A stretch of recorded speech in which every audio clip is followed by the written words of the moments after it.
मुक्ति मोर्चा के लिए? बीजेपी को अन्य दलों से नेता जो है बोरो करना पड़ रहा है। कह रहे हैं कि हाईकोर्ट के निर्देश के बाद भी आप लोग ये मान ही नहीं रहे हैं कि घुसपैठ जैसी कोई चीज हुई है, तो फिर सामंजस्य नहीं। अपने नाकामियों का ठीकरा जो है वो हम लोग या अन्य राज्य सरकार पे क्यों फोड़ रहे हैं? फंड की समस्या हुई, विकास के काम प्रभावित हुए, दूसरी तरफ आप डायरेक्ट बेनिफिट स्कीम जैसी चीजें लेकर आ रहे हैं, इससे क्या सरकारी खजाने पर असर नहीं होगा? आप इस योजना को जारी रख पाएंगे या नहीं रख पाएंगे आगे? वो दीदी योजना तो घोषणाएं आज वो हमें देख गोगनाडीह में एक बड़ा कार्यक्रम हुआ। इस वक्त हमारे साथ झारखंड मुक्ति मोर्चा की ओर से राजमहल लोकसभा सीट से सांसद विजय हांसदा हैं। तो ये आखिरी चरण सरकार का इस कार्यक्रम का भी और सरकार के कार्यकाल का भी आखिरी चरण है इस कार्यकाल का। आप पूरे 5 साल के कार्यकाल को कैसे देखते हैं और चुनाव भी अब नजदीक? संघर्षों का हम कार्यकाल कह सकते हैं, क्योंकि सरकार बनने के बाद ही हमें कोरोना का भी एक लंबा समय अंतराल देखना पड़ा, बड़े महामारी का, और उसके साथ जिस तरह से कई मुश्किल परिस्थिति में माननीय हेमंत सोरेन जी और हमारी सरकार ने जिस तरह से कार्य किया वो सबके सामने है। और उसके बाद लगातार चाहे हमारी योजनाओं के माध्यम से जेपीएससी जीएसएससी को लगातार कराने के माध्यम से हो, रोजगार उपलब्ध कराने के माध्यम से हो,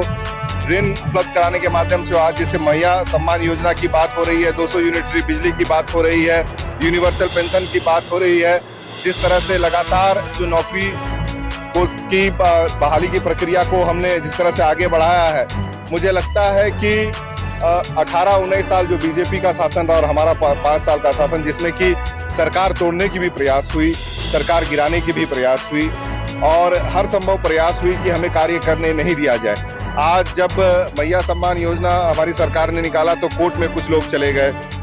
आज जो हमारा बकाया पैसा केंद्र सरकार के पास जो पड़ा हुआ है, लड़ते लड़ते आखिर में कोर्ट ने डिसीजन दिया कि 12 साल में उन सारे पैसों को जो है राज्य सरकार को वापस देना पड़ेगा। तो ये समझ में आ रहा है कि इतने सालों में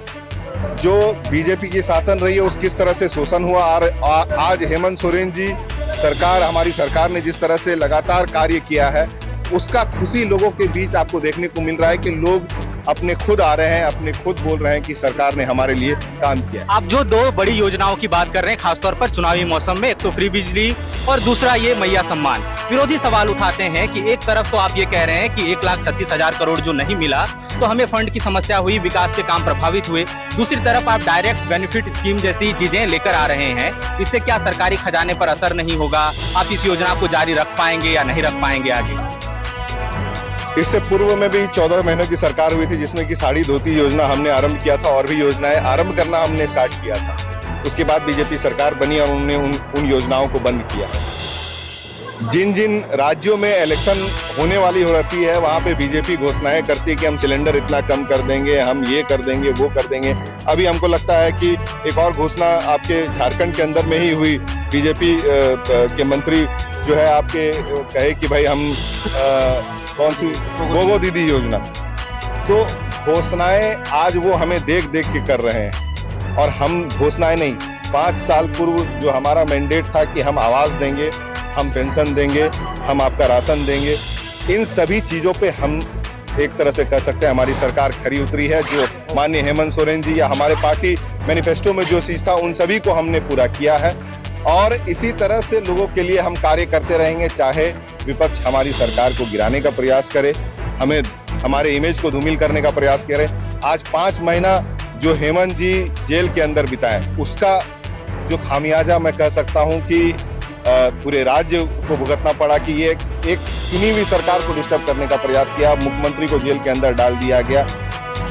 तो आखिर में चेहरा स्पष्ट रूप से दिख रहा है कि कौन सरकार काम करना चाह रही है और 18-19 साल में बीजेपी या उनके अलायंस सरकार ने क्या किस तरह से काम किया। विधानसभा चुनाव से पहले 2 बड़े नेता, कद्दावर नेता, एक तो संताल में लोबिन हेम्ब्रम और कोल्हान में चंपाई सोरेन भारतीय जनता पार्टी में शामिल हो गए। सियासी हलकों में जानकारों का यह कहना है कि झारखंड मुक्ति मोर्चा के लिए बड़ा झटका था। क्या विजय हांसदा मानते हैं कि ये बड़ा झटका था विधानसभा चुनाव से पहले झारखंड मुक्ति मोर्चा के लिए? लोकसभा का चुनाव हमने लड़ा और नेताओं का जिनका आप नाम ले रहे हैं उनमें से एक नेता यहाँ पे हमारे विपक्ष में खड़ा हुआ। यहाँ से पार्टी मजबूती के साथ आपका जाकर के जो पहले बार में हमारी जो बढ़त थी, दूसरी बार में जो बढ़त थी और उसके बाद तीसरी बार की इस इलेक्शन में जो हमारी पार्टी की बढ़त रही, उसको आप खुद देख सकते हैं आंकड़ों में। और दूसरा मैं ये कह सकता हूं कि दुर्भाग्य है कि बीजेपी के में जितने नेता हैं, मुझे लगता है कि अब उनमें वो कैल ही नहीं रहा, क्योंकि आज बीजेपी को अन्य दलों से नेता जो है बोरो करना पड़ रहा है। आज जितने भी आप फ्रंट पंक्ति पे जितने भी नेताओं को आप देख लें, वो चाहे वो कांग्रेस से होंगे, जेवीएम से होंगे, जेएमएम से होंगे, बीजेपी का नींव कहिए या फिर कहिए उनका जो यहाँ पे लगातार वो प्रयास किए हेमंत सोरेन जी को नीचा गिराने का या नीचा दिखाने का, और उस प्रयास में जनता उनको जो है नकारती चली गई, ये उनको समझ में आ चुका है। और आज अब वहीं पार्टी से उनको जो है कई हमारे अलायंस दलों से या फिर हमारे पार्टी से नेता ले करके वो अपना जो है कार्य आगे बढ़ा रहे हैं। बांग्लादेशी घुसपैठ को लेकर जो है बीजेपी बहुत मुखर है और वो कह रहे हैं कि खासतौर पर राजमहल संसदीय सीट की जितनी भी विधानसभा सीटें हैं उसमें वो कह रहे हैं कि उनके जो नेता हैं उनके विकास काम से ज्यादा ये जो समीकरण बांग्लादेशी घुसपैठ और डेमोग्राफी बदलाव है, ये वजह है कि वो जीतते हैं। आप इन आरोपों से इत्तेफाक रखते हैं? सबसे पहला बात कि जो देश के बॉर्डर का जो सिक्योरिटी का मसला है वो किसका है, वो राज्य का है या केंद्र का, ये मैं जानना चाहता हूँ आपसे। केंद्र सरकार का है, आप ही कह रहे हैं। बांग्लादेशी, अब जैसे कि एक मुख्यमंत्री यहाँ पे उनका ही भाषण था कि भाई आपका जाकर के आसाम से होते हुए बांग्लादेशी घुसते हैं, तो मुझे ये समझ में नहीं आ रहा है कि अपने नाकामियों का ठीकरा जो है वो हम लोग या अन्य राज्य सरकार पे क्यों फोड़ रहे हैं। और 24 साल की मैं कहूँगा कि झारखंड का जो बनने के बाद जब भी ऐसे केसेस आए हैं तब उस पर प्रशासनिक कार्रवाई हुई है। आगे भी जब ऐसा कोई केसेस आएगा उस पर सरकार और प्रशासन जो है मुस्तैद है और हमारा एजेंडा क्लियर है कि हम उस बिल्कुल बर्दाश्त नहीं करेंगे। लेकिन सिर्फ भय बनाने के लिए, ये जो माहौल को दूषित करने के लिए,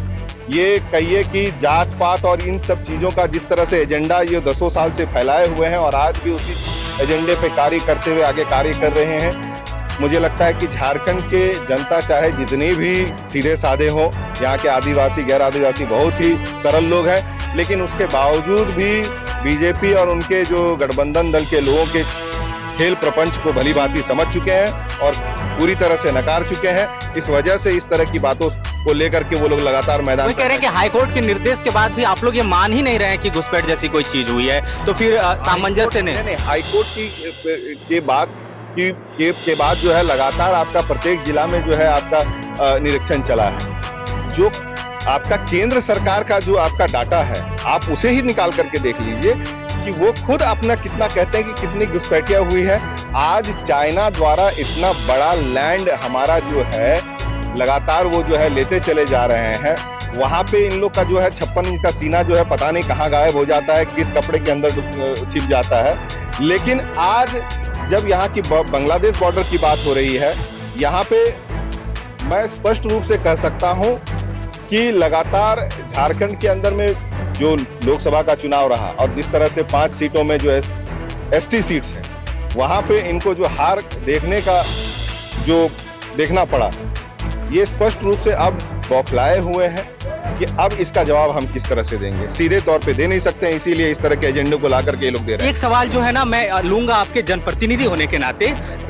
साहेबगंज और पाकुड़ जिलों के दर्जनों गाँव में ये खबर मिली, शिकायत मिली, मैंने एक रिपोर्ट की है कि लोग जो हैं एनजीओ के बहाने गाँव में आए, कभी फ्री मच्छरदानी या कंबल बांटने के लिए, और बायोमेट्रिक लिया, उनसे आधार नंबर लिया और उनके खाते से उनकी पूरी जो कमाई है और लगातार उनके खातों से पैसे आपकी संख्या फ्रॉड की कई सारी ऐसे मतलब आपका जाकर के बहुत सारे जगहों से मतलब जानकारी आ रही है जिसमें कि प्रशासन और सरकार लगातार कार्य कर रही है। और हम लोग इस चीज को आप लोग के माध्यम से भी, क्योंकि लोग अभी भी कह सकते हैं कि चाहे नेट के से पूरी तरह से जुड़े नहीं है, उत्तर को उपयोग करना पूरी तरह से जानते नहीं है, लेकिन जो लोग जानते हैं वो ऐसे जगहों में जहाँ पे लोग सरल हैं आकर के जो है कि एक तरह से कहिए उनका गलत फायदा लेते हैं। आप लोग के माध्यम से मैं जनता के बीच में ये मैसेज देना चाहूंगा कि कभी भी, क्योंकि हर एक बार सरकार का जो कहिए कि मोबाइल फोन में मैसेजेस कई बार आते हैं कि भाई किसी को भी ओटीपी और ये सब देना नहीं है, लेकिन उसके बावजूद भी लोग जो है ऐसे